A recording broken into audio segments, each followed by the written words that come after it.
Hello, I'm Harald Naber, doll maker from Germany originally, Kassel, Germany. In 1967, I came to Anchorage, Alaska.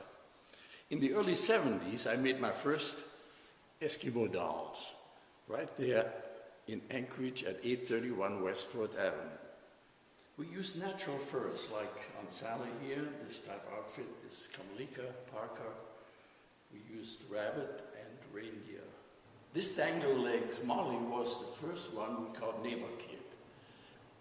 I created her when I was on Denali Street in 1980, and it was at 2701 Denali Street in Anchorage. Molly was the first one we called Neighbor Kids.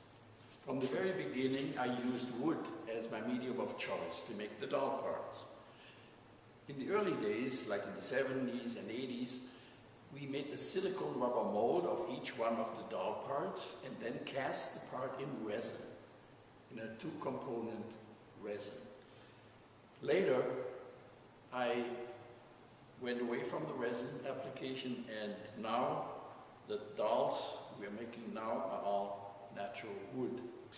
What set my dolls apart and made them different, they were characters. Characters like the sourdough here or the chichaco. They had personality. In 1980, KENI-TV, Channel 2 at that time in Anchorage, did a short interview with a much younger looking Harold talking about the silicons.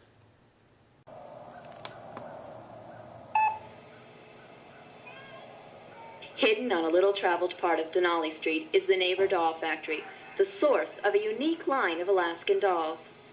The factory sprang from the imagination of Harald Naber, a German who came to Alaska and became a doll maker. Well, I came to Alaska actually not because of the dolls. I came to Alaska in 1967. The dolls, silicons, are creatures who live inside the glaciers near Kachemak Bay, but they come to life here in Anchorage. Doll makers attach reindeer and rabbit fur to silicons, and they are ready to migrate to Kachemak Bay. For News Service 2, Valerie Meehan. My first doll company was Noonie.